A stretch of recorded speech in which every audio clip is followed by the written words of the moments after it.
Sean here with BaseMint Comics. It's the weekend, so it's another episode of Cornerbox Classics. Tea is made, and so we're about to get into it. Premise of the show, I'm reading all my comics from the beginning of the Marvel Universe to the present day in release order, like you would for new comics. So if I had biked up to the shop on July 27th, 1982, I would have been blaring Emotions in Motion by Billy Squier in my headphones, and I would have picked up these 5 comics. So, first up, Daredevil number 188, The Widow's Bite, released July 27th, 1982, written by Frank Miller, drawn and inked and colored by Klaus Jensen, letters by Joseph Rosen, with a beautiful cover by Frank Miller. We last left off in Daredevil with Natasha taking on some hand ninjas, and they threw some spikes on the ground. She stepped on them and was delivered a dose of poison. So she went back to S.H.I.E.L.D. to see the Colonel, Nick Fury, and he told her that some docs took a look at her and she's only got a couple days to live. So he wants her to stick around so they can come up with some type of cure. She's like, that ain't me. So she bails.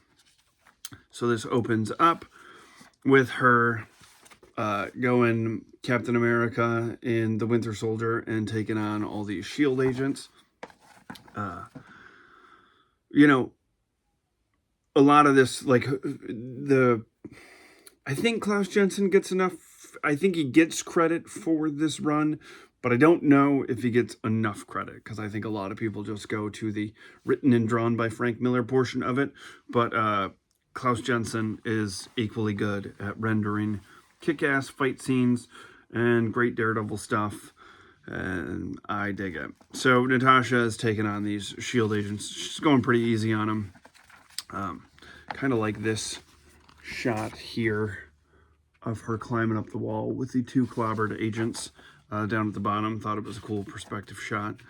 Then she shows up at Ivan's place, explains that she has been poisoned, and he's basically like, oh, you should stick around, you know, like, but she realizes, like, he's getting older, and you know, the S.H.I.E.L.D. agents are going to know that she would go there. So she bails, and he's like, before she does, he's like, you can't do this alone. And she's like, I don't plan on it.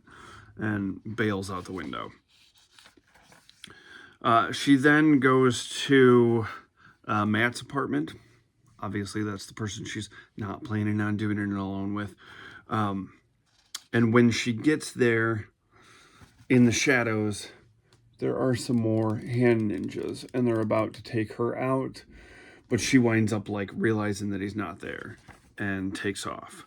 And so then they start talking about Stick, sort of like, and it's weird because it's done.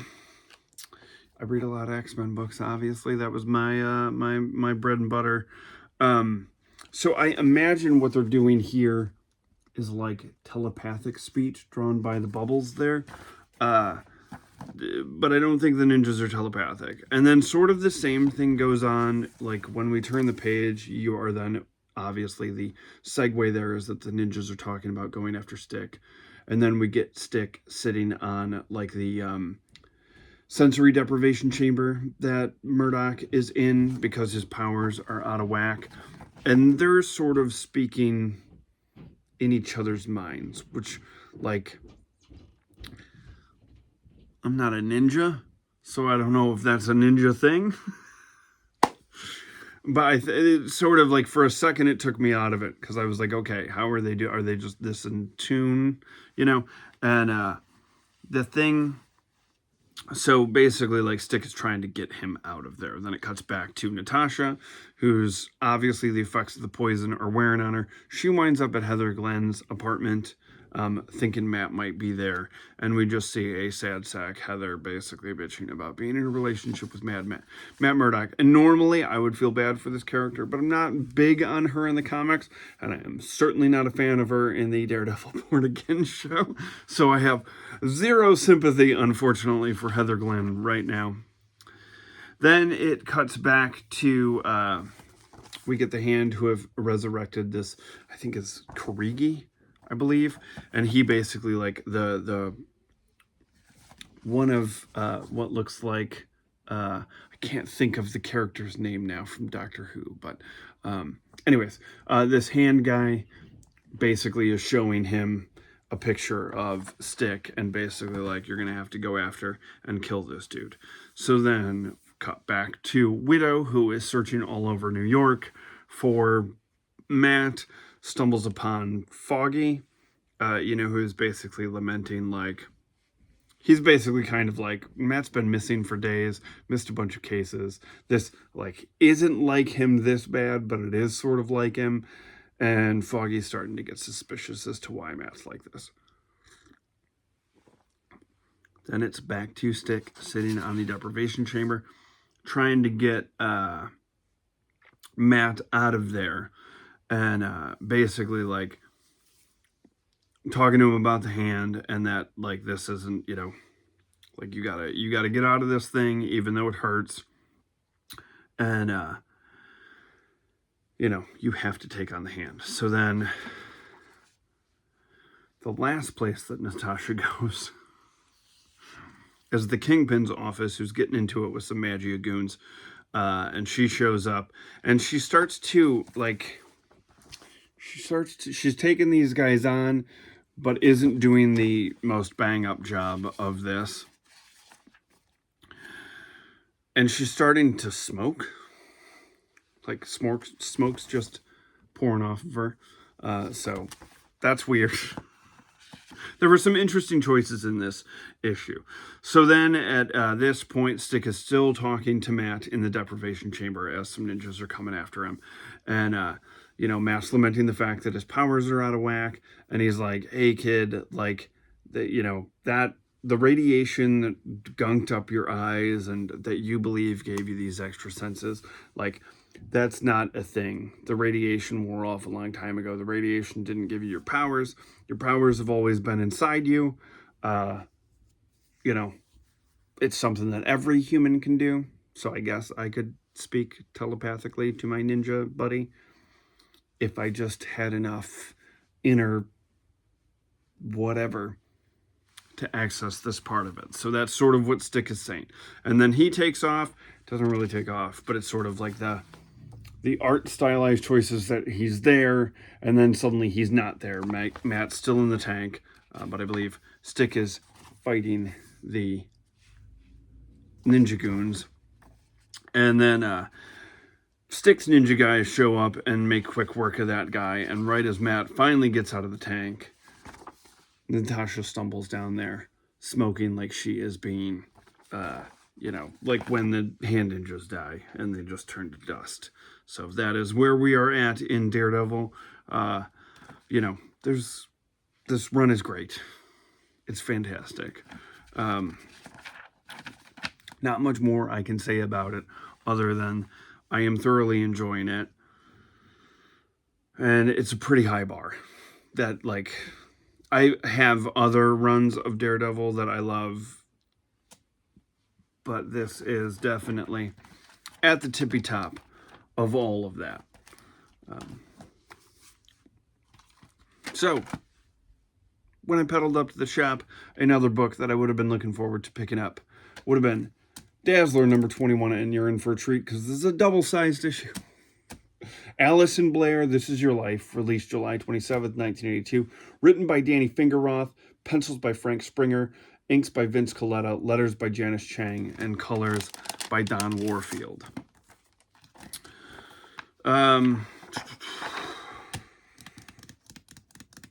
Warren and Allison, man. So they're flying through the city. You get a quick recap of what's been going on. Warren has basically been trying to, like, woo Allison, decided to find her mother, who's been estranged forever. Cuts to the Allison being attacked to the classic Dazzler villains, Johnny Guitar and Dr. Sax. And basically they have, like, they've been, like, told to come and see Allison's father because he's having a bit of a mental breakdown. And so that's what, this is pure soap opera stuff, and I love it. So that is what they are flying off to. And in this ridiculously gratuitous cameo of Spider-Man, he is like swinging through and he's like, oh, hey, check it out. It's Angel and Dallas. They're going to get such a kick out of seeing the high-flying Spider. It's just so stupid. He's just like, oh, they're going to love swinging past me. And they totally ignore him because they're on a mission. And he basically is just like, all right, well, fuck me then. And swings off. And that's it. You don't see Spider-Man until later on. But he's basically like, all right, they just ignored me. Cool. And it just felt like one of those, you know, you're in high school and somebody's like, you're in the hallway and somebody waves, you know, or is like trying to get somebody's attention. And you're like, oh, and you wave back. And then you realize that they're like talking to somebody behind you. That gave off some pure Peter Parker energy. So Warren and Allison, unfazed by Peter's trying to get their attention, wind up at her father's house. She goes to have a conversation with him. It does not go well, as usual, between her and her father. Very dramatic stuff. He's upset that she's a singer. He starts dumping on her about her mom. And she's like, don't you dare talk about my mother that way, even though she doesn't really know her mother. And so her dad's like, fine, you want to know the truth? And he lays it on her, and you get these. The whole backstory of basically like, hey, your mom and I met, we fell in love, she was a singer, I was going through grad school to become the best lawyer I could possibly become. He's like, I graduated ESU at law school, and then the best thing that ever happened to me, you were born, it was great, and I thought she was going to knock this singing shit off, but she didn't. So he was basically like, why do you need to do this anymore? You're a mom and you're a wife. You don't need to be going to these seedy clubs anymore and singing. And so the two of them start arguing. She starts hanging out at the clubs more. She meets this dude. Nick Brown is his name. And she starts seeing Nick Brown. And that brooch that Allison is always has a picture of Nick and a picture of Allison's dad, which is like a total scuzzball move. And so finally she's like, you know what? I dig the CD bars. I dig Nick Brown. So she packs up her suitcase, writes a letter that basically like, hey, you're both better off without me. So she's gone. And, you know, God, you know, that's her life is she's now, you know, hooking up with Nick Brown, singing in nightclubs, doing drugs. That's that. And so Allison's like, no, not my mother.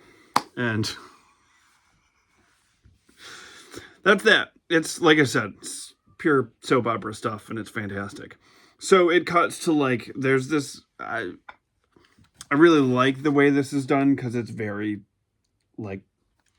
It's very soap opera. It's very television. Where, like, Warren's like, this can't... Or Allison to Warren is like, this can't be true what he's saying about my mother. And then it cuts to her mother with Allison's friend saying, it's absolutely true, Vanessa. Like, and so then she recounts her side of the story, which basically matches up pretty well. That this dude got her, you know, she got hooked on drugs in her relationship with him. She continued singing. She showed up to a club one night. He was with another lady. She had a kid with him. He was abusive. She was taking happy pills or happy powder. And then eventually she left with her kid and started her life up over, cleaned her act up, and became a music teacher and no longer is a musician. So there's that. Allison gets a call from her manager, Harry, calls her in about a big gig. She meets this scuzzball promoter who's like, hey, we're going to do this charity gig. You bring all your superhero pals. People will buy tickets because they'll want to, like, rub elbows with the hero pals, and it'll be a great thing. And she's like, okay, well, where's the gig? And he's like, it's Carnegie Hall. And so now she's on board, because she's like, holy smokes. But in this moment, this dude grabs her ass, and so she starts flipping out on him, and then he just leaves. And then she snaps on Harry, and she's like, what the hell, Harry? Why would you let this creep do this to me? Which she's 100% right. And Harry's like, that's showbiz, baby. And it's all terrible. So then we get some rehearsal footage of the band getting ready for their Carnegie Hall thing. And then the promoter there, Allison's sort of like out of sorts, because she's still kind of thinking about all of the stuff that her dad just dumped on her about her mom. And so then the scuzzball promoter dude offers her some happy powder, and she's like, no, you creep, beat it. And so then finally Lance Bass kicks him out of there, and that's that. It cuts to, so the rehearsal winds up going well, and then it cuts to Vanessa and Allison out shopping, and we get this, it's a great page of Allison trying on different outfits while she's having a conversation about everything that's going on with Vanessa. And Vanessa's being a little bit cagey because she can't tell Allison that she now knows who her mom is, because her mom was basically freaking out about it. And when I was reading this, I was like, okay, like, and I've talked about this pretty much every time that I have like brought up the Dazzler issues, is that Frank Springer is like the superhero action and stuff, whatever he's like good about, but like he is great at drawing the ladies. And I was like, this dude has to have some type of background not in superhero comics. And so I did a quick search and found out that he in the 60s made this like satirical adult comic with Michael O'Donoghue called The Adventures of Phoebe Zeitgeist. And it's like an adult comic book, obviously, because she is, I believe, nude throughout most of it, where she is like this American woman who's been kidnapped, Phoebe Zeitgeist, and she takes on like Nazis and monsters, and I was like, I am 100% tracking a copy of that down. I was like, this sounds fantastic. But I had to cut away for a second because I couldn't remember the name, The Adventures of Phoebe Zeitgeist. So there's that, because, you know, I'm like, every time I'm like, it feels like Frank Springer is drawing her nude and then adding clothes later on. Just the way that it's drawn. He's definitely, and so I was like, this explains everything. Anyways, so then it cuts to Allison, like she's done having the conversation with Vanessa, picking out outfits, and then she goes out with Ken, and she's out with Ken, and I feel so bad for Ken, and because she's basically like, oh, you know, she explains everything that's gone on with what her dad said, and then she's like, oh, I was so upset, and then Warren came after me, and like Ken's just like, oh, cool, the angel. And then he's like, what's the story with that clown anyway? And then she's like, actually, Ken, he's turned out to be a pretty great friend. And I'm just like, Ken, you gotta figure this out. You can't be competing with Warren Worthington. That's bogus. So then she's like, and then this, in such a, come on, Ken. He's like, well, what about us, lady? Are we good friends? And then gives her a hug. And I'm like, no, I'm not even rooting for you, Ken. You both suck. So then we cut to her date is over with Ken, so Warren Worthington swoops in, taps on her window like a complete sleazeball, and then he's out here. Come on. Cut Ken loose. Poor guy. So they agree to go out again, and yeah. And he's gonna, Warren's basically like, I'll see you at your concert. I'm gonna bring your grandmother. And I'm just like, Ken doesn't stand a chance. This dude's a superhero. He's wealthy.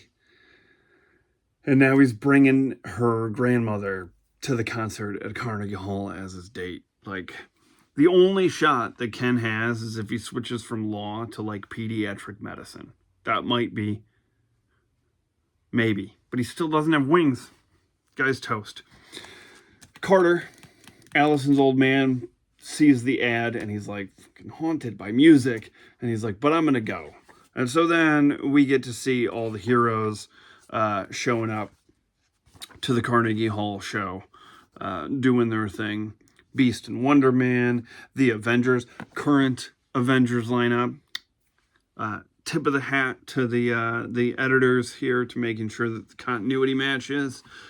Power Man and Iron Fist show up with Misty Knight and Harmony Young. Beast and Wonder Man show up.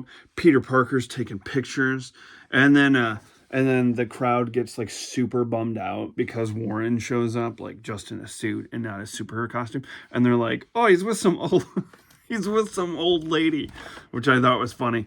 And then Peter Parker laments that the X-Men aren't there, so we get an editor's note explaining that they're off-world fighting the Brood. It's good stuff.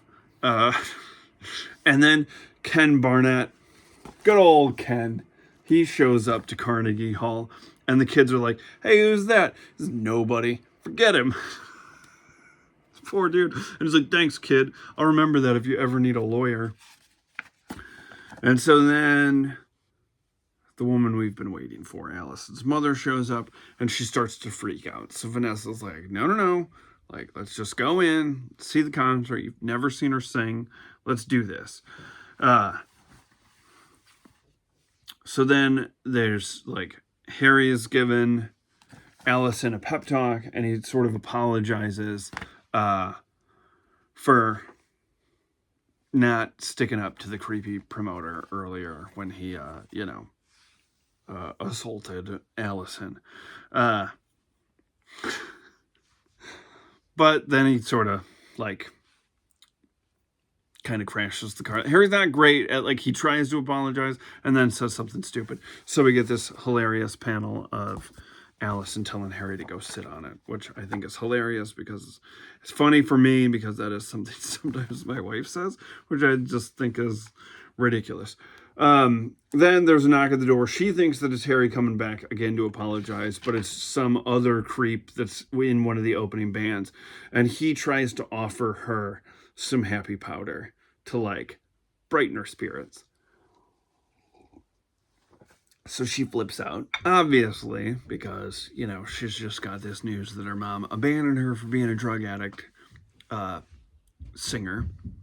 And so she's pissed. So she's sitting there and she's basically like, I don't think I'm going to do this. I don't think I want to be in this lifestyle anymore. Her dad shows up. They start talking. She's excited to see him, and she starts to express to him, like, maybe I shouldn't do this.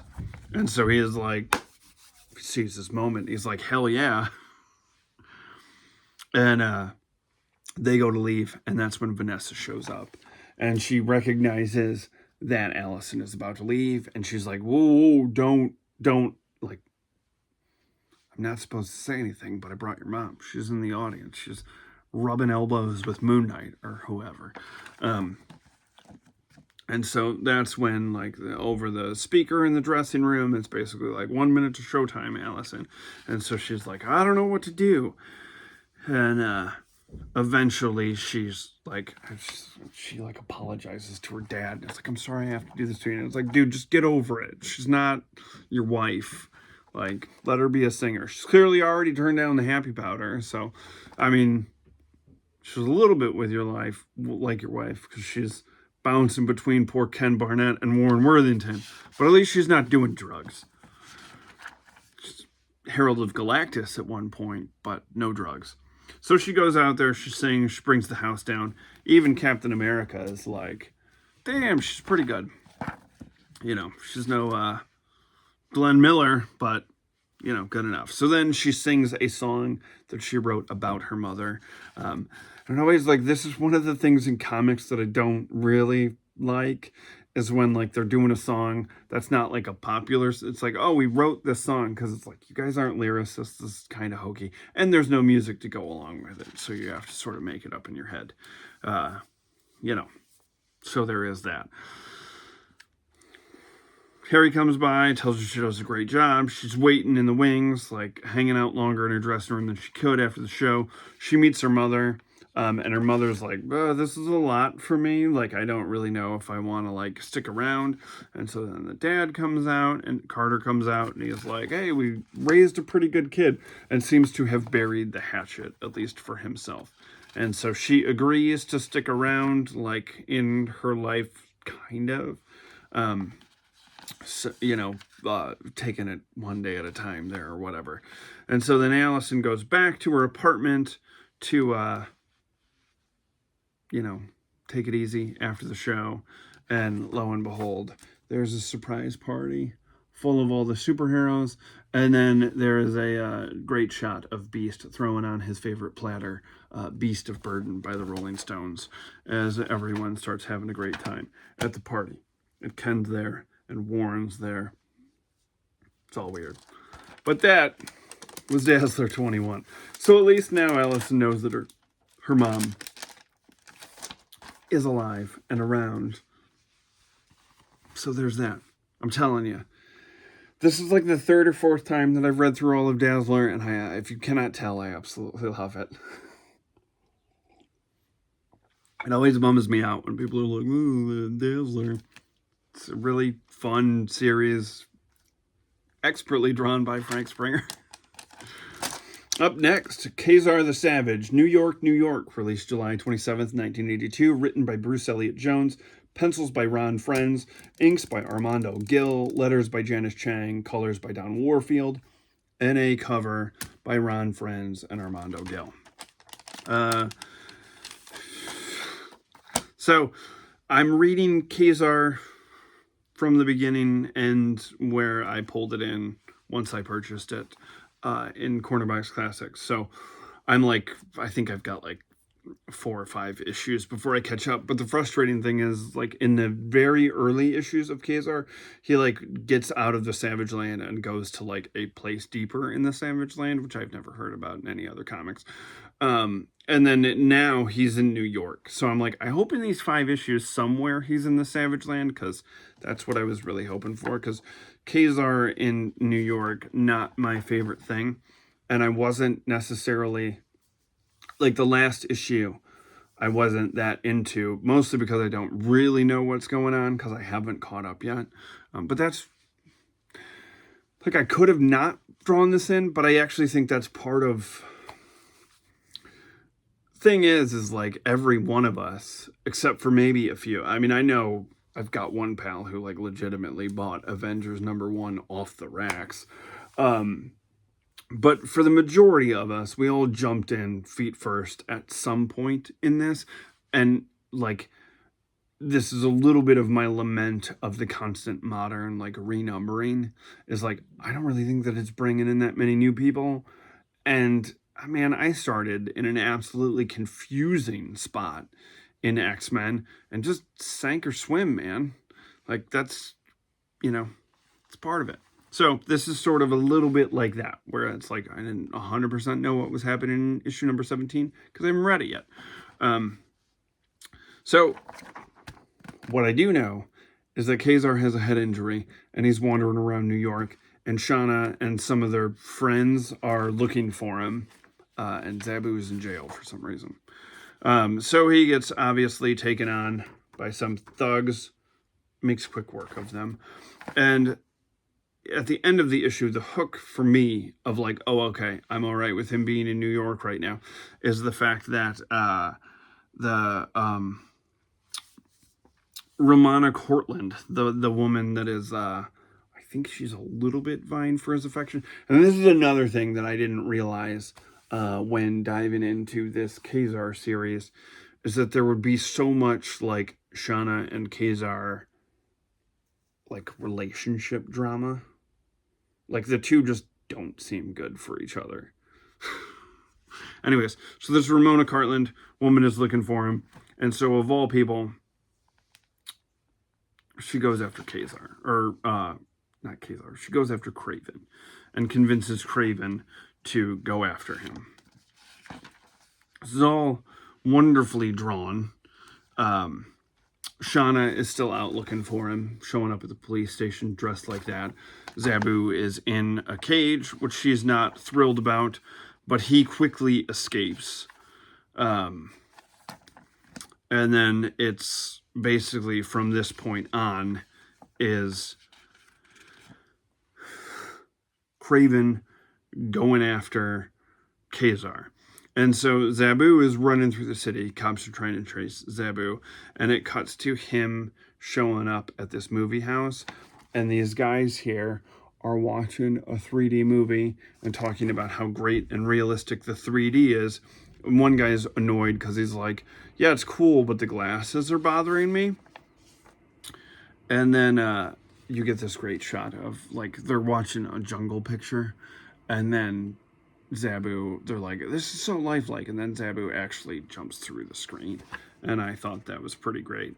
And other draws are obviously, you know, Ron Friends drawing Shauna, as they are still out there looking for, like, she's, like, I don't know where to find him, because Zabu would be the one that would be able to track him down, so I just hope that he's okay out there.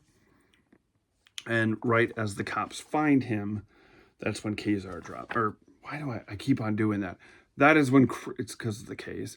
That's when Kraven drops in and goes after him. So then Shauna is pissed because some guy, a pimp, sees her outfit and is like, hey, and tries to recruit her. So she is not a fan of that. And then it is basically just this ridiculous Ka-zar versus Kraven fight through the city as they're crashing through apartment buildings, being thrown through windows, and then Ramona has got herself a gun and is going after them as well. So, I mean, I was really hoping for this series when I purchased it to be a little, like, I'm a big Savage Land fan. And so far, I've enjoyed the series because the art's great. It's been pretty fun. It's well written. I just wish there was a little bit more actual Savage Land and not as much, like, I don't know, just the Jungle Man in Big City is not really my thing. So there's that. Next, I would have pedaled up there and picked up Marvel 2-in-1 number 93 and One Shall Die, released July 27th, 1982, written by Tom DeFalco, penciled by Ron Wilson, letters by Joseph Rosen, colors by George Roussos, and a cover by Ron Wilson and Chick Stone. Last issue was a team up with Jocasta, I believe. She was all pissed that, like, the Avengers overlooked her when they were picking out their new recruits. So Machine Man showed, you know, it's a whole thing, and Ultron has been revived. And Ultron is one of those characters that I sort of, like, I kind of wish was reserved for bigger threats and not necessarily just a two-part Marvel 2-in-1. Like, this is fun. Pretty much every single Marvel 2-in-1 has been fun. But, you know, I think Ultron's a little, like, it's just out of the wheelhouse just a little bit. So, Thing has been hypnotized by Ultron, so he is going after Machine Man. And we get sort of, like, the Machine Man stuff is fun. It's not a character I am incredibly familiar with. I have, like, a 90s run because there were a lot of X-Men characters in there. And I know there's an 80s miniseries coming up at some point, and I have that. But, you know, here and there of appearances, but it's never been a character that I've been like, oh, I'm a huge Machine Man. But the Ron Wilson drawn, like, him using all his, you know, robotic stuff to go after the Thing was actually pretty fun. So he eventually, like, rescues Jocasta. They use the Thing's flying cycle to get away, and they eventually make it to this place called Garvin's Garage. And so turns out that Machine Man, I am learning through this issue, has a mechanic who helps him repair his body named Gears Garvin. And like, for as much as I was like, oh, I'm not big on like smaller Ultron stories because I feel like he's a bigger threat, I got Gears Garvin out of this. So I was like, I'm in. So as he's fixing him up, Jocasta then explains sort of where she's been. Like, the Avengers ditched me. I went to the Fantastic Four. That didn't work. And that's when Ultron was unleashed, you know, in last issue. And so basically, like, Machine Man's like, don't worry, we're gonna beat him. And so the Thing and Ultron go after, they fly this like ship thing out to Stark International to steal some stuff from Stark International that they need from a lab. It's like a deep space survival casket is what they're getting. I don't know, man, comics, I love it. What is a deep space survival casket? Who knows? But Ultron needs it because he's building a bunch of Ultron bodies. And so Gears is still working on Machine Man and does not fix him correctly. But he's like, hey, the clock is ticking. We got to go after him. So Jocasta and Machine Man agree to work together and go after Ultron. Eventually finding him, and Gears, he decides that he's going to tag along, which I think is great because we get more Gears Garvin. I just like saying the name. And it is a fight between Machine Man and Thing, who has been hypnotized. He eventually gets snapped out of it and then goes after Ultron. And this, I have to admit, okay, so where I was like, because it just seems like Ultron's one of those things where it's like, and this is why I'm not a writer, because I'm like, how would I get out of this situation against Ultron? And I'm like, well, guess I die. Ultron is basically like teasing Machine Man, and he's basically like, my body's adamantium. Your little hand, you know, your little robot body is going to get crushed. And Machine Man's basically like, yeah, keep talking. And sends the coil down his throat and basically like destroys Ultron from the inside. And that's the end of it. And I was like, okay, well, that's one way to do it. So there's that. So Ultron has been defeated by Machine Man. Take note, team of Avengers. It is what it is. So the final book that I would have picked up the week of July 27th, 1982, if I'd pedaled up to the shop listening to Billy Squire, would have been Blood Feud. Written by Chris Claremont, penciled by Bill Sienkiewicz, inks by Bob Wyacek, letters by Tom Orzechowski, colors by Glennis Ween, and a beautiful cover by Bill Sienkiewicz. It's interesting to me, I have read obviously I've read all of my X-Men stuff many times, but 2 times in particular where I have done it in story order. And doing this now in like strictly release date order is an interesting thing because this issue falls at a time period where all of these characters are in space. And so continuity-wise, I actually read this directly. I have this filed directly after Uncanny X-Men number 159, because it's a continuation of the Dracula story, because this does not fit continuity-wise where it was released, because we're in the middle of a space adventure, and that is not what this is. It's a great book, beautifully drawn by Bill Sienkiewicz. I love the cover. I am not a Tomb of Dracula guy. It's one of the things that I found super interesting about comics YouTube is the amount of like horror fans that I've come across, like comic horror fans. And so in the comments, there's like, so this opens up with it's at Bard College, and it opens up with a professor, Rachel Van Helsing, and one of her students basically asks, like, are you of the Van Helsings? And she kind of like skirts around it, and like one of the kids is sort of like, you dummy, like that's just in the movies, you know? And so she's sort of thinking like, oh, like in the thought bubble, she's basically like, I actually am, like, it's not the movies, like Dracula was real, but he's dead. And so I'm curious, coming from a complete, like, I don't have a history whatsoever with Marvel's Tomb of Dracula. Is this Rachel Van Helsing character in that Tomb of Dracula? Like, is that what that series is? Is it like the family of the Van Helsings, like, trying to kill Dracula? Is any of it written by Claremont? Because he kind of carries the ball in this annual, so I'm curious.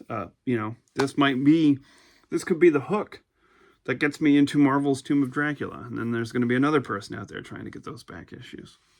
So maybe you don't want to tell me in the comments. So as she's thinking that he's dead, we turn the page, and no, he is not. And so he's basically like, hey, Rachel, this is where our blood feud ends. And then it cuts to a tantrum-throwing Kitty Pryde phasing through Nightcrawler, as she is upset that she has just learned that her parents are divorced. Now, I am not. I am the child of a deceased situation when it comes to parents, but my parents did not get divorced. They were very much together.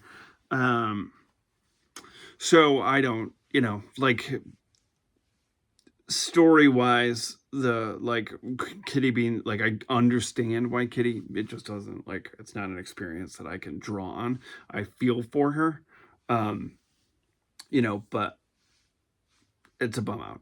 So she's basically, like, there's a point in here, she says some pretty, like, Storm is trying to calm her down, and she says some pretty heinous stuff to Storm. And then she's, like, looking at a picture of her parents, and she's like, I'd trade all the stuff that I've done with the X-Men if I could just be with my parents again. And I was like, I don't know if I really buy this. You've done some pretty cool shit with the X-Men. But, you know, again, not my experience. So she is obviously very upset about this. And she is, you know, having a good cry, and we see this shadow behind her, and then she falls asleep. And then it cuts to Kitty waking up, and she is lamenting the things that she said to, you know, because she was basically like, Aurora, you don't understand what I'm going through. And it's like, well, her parents were bombed and killed right in front of her. So while she doesn't understand divorce, you know, she does understand a little bit of what you're going through. So she goes to apologize, and when she does, she is immediately bitten by Vampire Storm. And then Vampire Storm leaves it, like, and this is like, I mean, it's a pretty solid horror rendition for a dude who's not into horror comics. And then we get this great panel over here of Storm, page over here of Storm going room to room and biting the X-Men. And I love the Storm panel on the side that just changes color as she goes from room to room, getting darker and darker, and what I imagine would be more and more of a bloodlust. And then she mutates into a storm bat, which is terrifying, and flies off to meet with Dracula. Then she wakes up, runs down to the room, sees that Kitty is still there, kind of checks on everyone else, but realizes that in Uncanny X-Men number 159, when Dracula said that he was giving up his control or, like, connection to Aurora, that he did not do that. So she's basically like, okay, this dude is summoning me. I'm going to mess him up for not severing the connection before. And then Kitty, like, looks out the window, sees her flying away, and is like, oh, she's been she's been summoned by Dracula. And so you're kind of like, as the reader, you're like, how would Kitty know that? And then you're like, oh, the shadow, so something must have happened. So then Kitty goes over, she phases through to Colossus's room, and he's working on a paper for Xavier, and then she kind of like goes pretty hard at putting the moves onto Colossus, and he's rebuffing her advances, and then eventually she just sort of takes over, and you realize that something bad has happened to Colossus. We cut to Storm flying to Dracula's castle, and she is met there by a red-eyed Rachel Van Helsing, who has clearly been turned by Dracula. And so Dracula then, explains to Storm that he needs her under his control, not for her superpowered skills, but for her skills as a thief, because there exists a book which contains a mystic spell for the obliteration of vampires, and he wishes her to steal it. So then we cut to the town of Pendarrow, and we get Storm, who is being controlled by Dracula, who takes off to steal this mystical spell book. And so, come on. Dracula, a mystical spell book that obliterates vampires, gets Storm to steal. This is good stuff. So then Kitty shows up with a crossbow, going after Storm, drags Colossus into it, who is fighting her, and Storm is pretty much like, okay, something's up, because Colossus wouldn't be doing this. He's clearly being controlled. This can't actually be Kitty, and so then Kitty grabs the book from Storm and, now has the Montesi formula. And then she quickly, shape changes into this, and that's when Storm realizes, oh, that's not my Kitty. And then we cut to Aurora is now having a vision of her time in Egypt, and she relives the killing of her parents in the bombing. And so then, Dracula is about to finish the job on Aurora, and that is when the X-Men show up, because they have sort of pieced it all together and tracked down the plane that Kitty took off with Colossus, because they realized this. So they also have to deal with Rachel, who's been turned, so it's just a big fight between all of these characters, which is good stuff. Beautifully drawn by Bill Sienkiewicz. I do always laugh. I love a good, this always cracks me up when we get Cyclops' optic blast like that, where there's the gap, like it's coming out of the two eyes separately and not just the whole beam. That's always an interesting artistic choice for me to see. So the characters obviously still going on. This battle is still happening, and we quickly realize, as she reveals herself, that the person who has taken over Kitty's body is Lilith, the daughter of Dracula. And so in that moment, Dracula goes to handle his daughter, and Rachel Van Helsing takes her moment and stabs Dracula through the heart with that spear, and then finally destroys Dracula. And then the castle starts to cave in, and we get up to the top, and this was probably my favorite portion of the book. They're talking to Rachel, and they're like, hey, sun's coming up, it's nearly dawn, as she's standing on this cliff overlooking the sun. And she's like, I know. She's like, I just want you guys to know that that death is gonna be awful for me. And so she's like, can you just stake me to the heart? And Storm's like, sure. And Wolverine's like, hell no, I'll do it.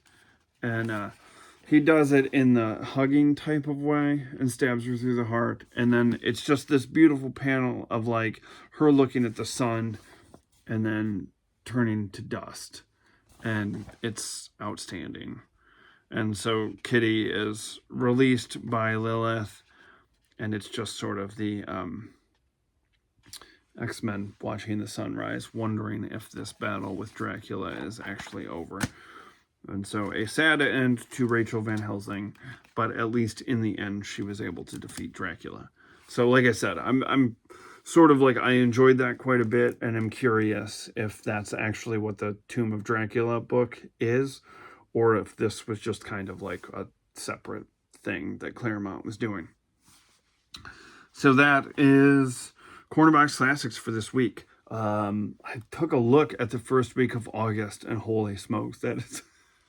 If you think these videos are long right now, the first week of August, there was a ton of stuff that came out. So I am looking forward to that. I will be back on Wednesday with a ride up to the shop for new comics. Yeah, so let me know, what did you pick up this week? And feel free to answer my Tomb of Dracula questions. I would really appreciate it. So, hope everybody has a great weekend or great day, depending on when you're watching this. And I will see you on Wednesday for New Comic Book Day. Bye.